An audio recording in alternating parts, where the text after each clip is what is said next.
Hello and welcome to School Attendance Beyond the Percentage, the podcast where we go deeper than the numbers to explore what really drives school attendance. I'm your host, Melissa Warwick from A-Star Attendance Solutions. Whether you're a school leader, a classroom teacher, or someone passionate about improving outcomes for young people, this is the space where we unpack the why behind the absence and the how behind the solutions.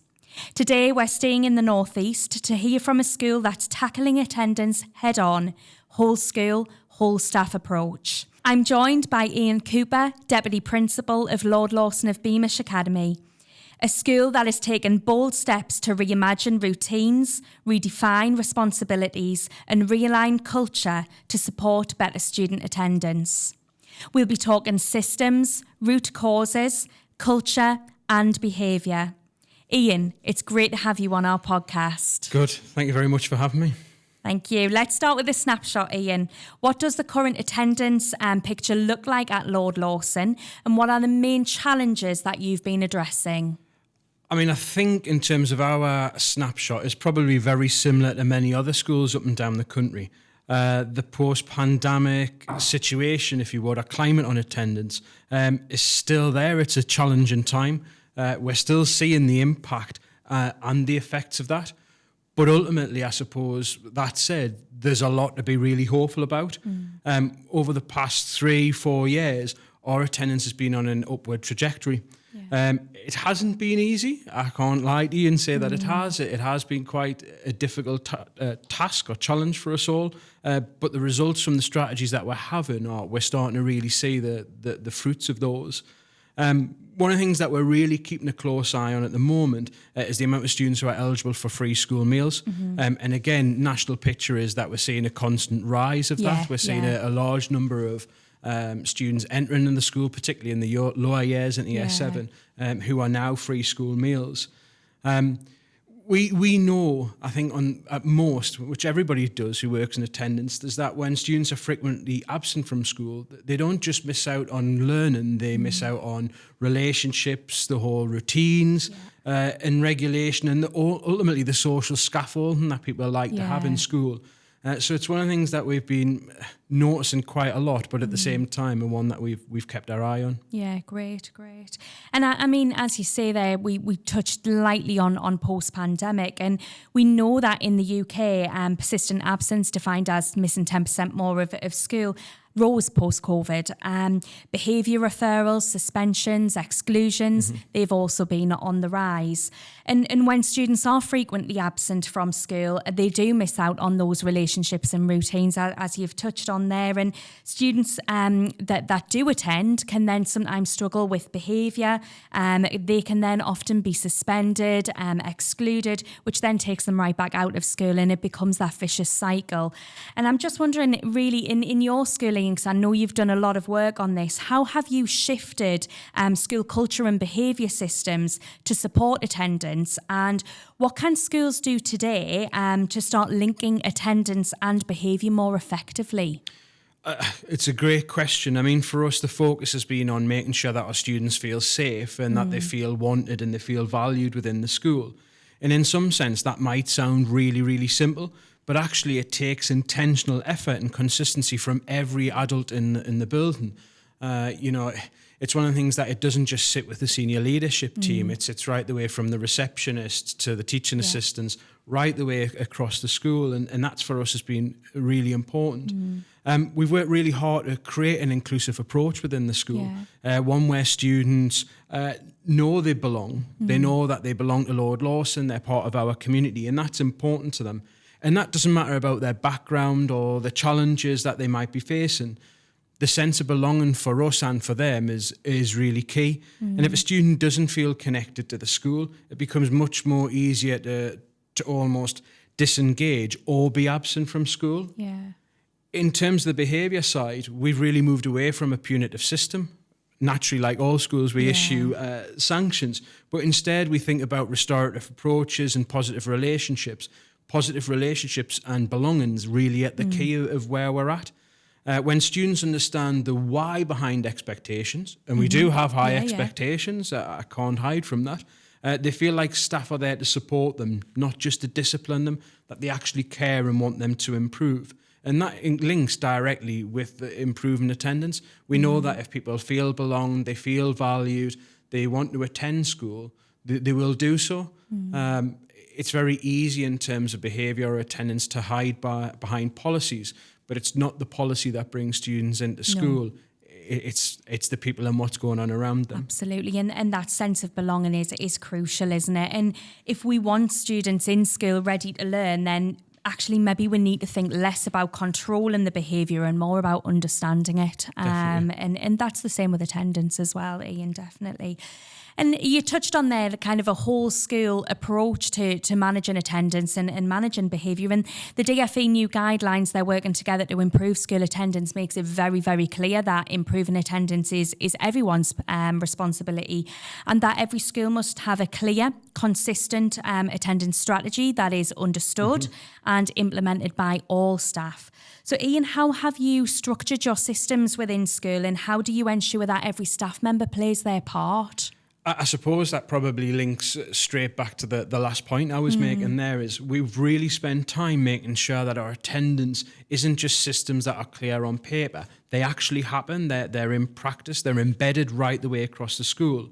And that starts with defining clear roles and responsibilities right the way from the school. Yeah. Like I just mentioned before, that's from your receptionists to your tutors to your heads of year or pastoral leaders to the senior leadership team. The roles are really clear, their responsibilities are really clear, and also at the same time, their expectations are clear, what we expect from the school to make sure that happens.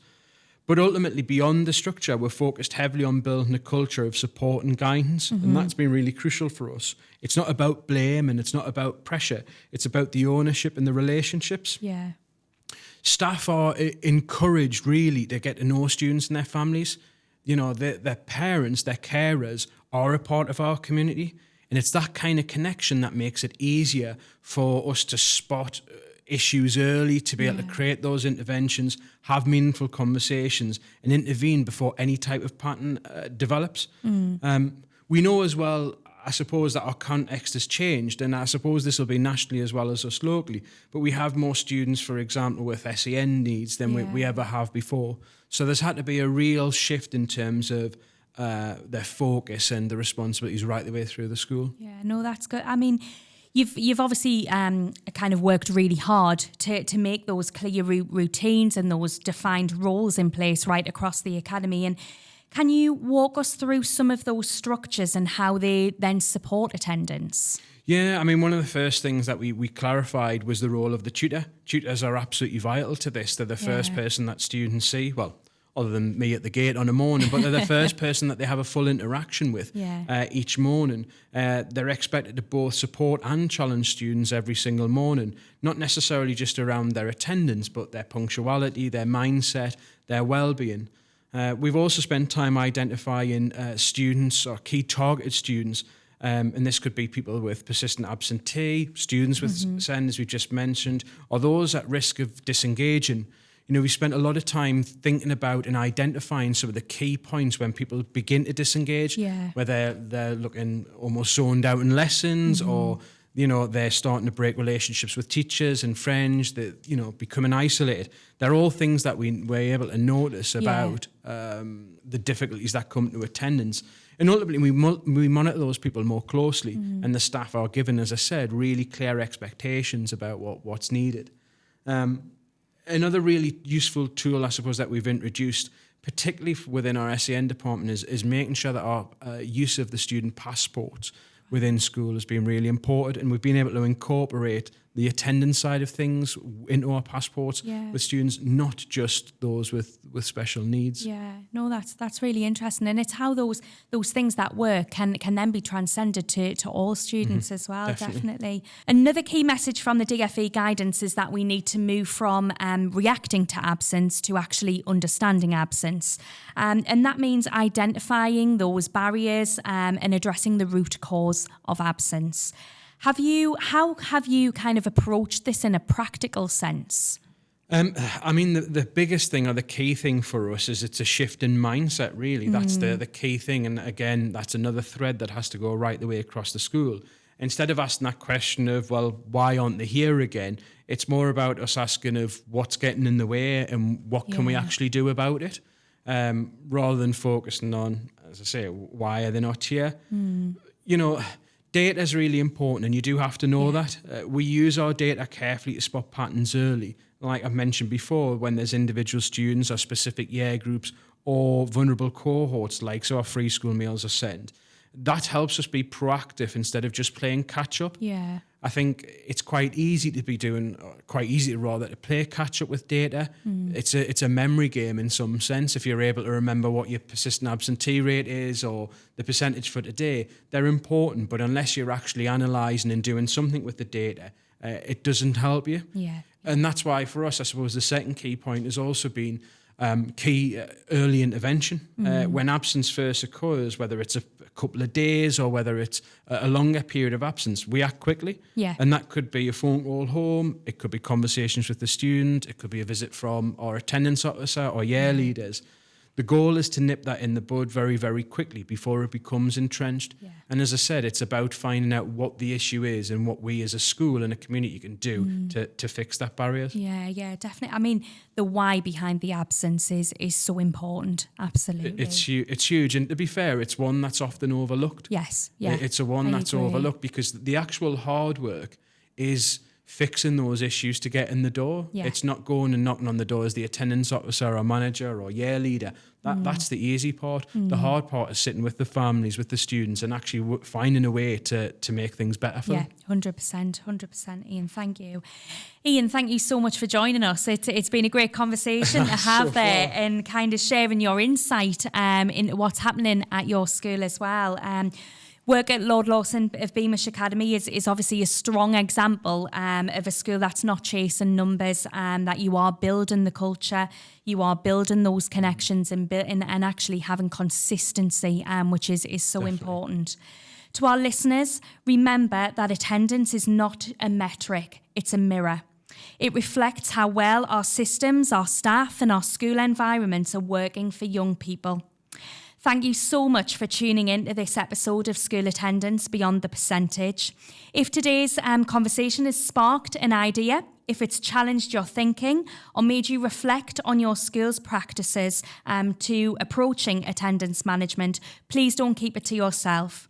Share this episode with a colleague, someone who's navigating the same challenges as you.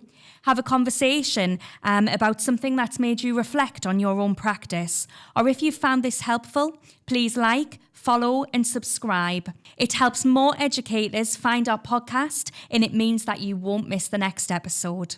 Until next time, stay curious, stay compassionate and keep going beyond the percentage.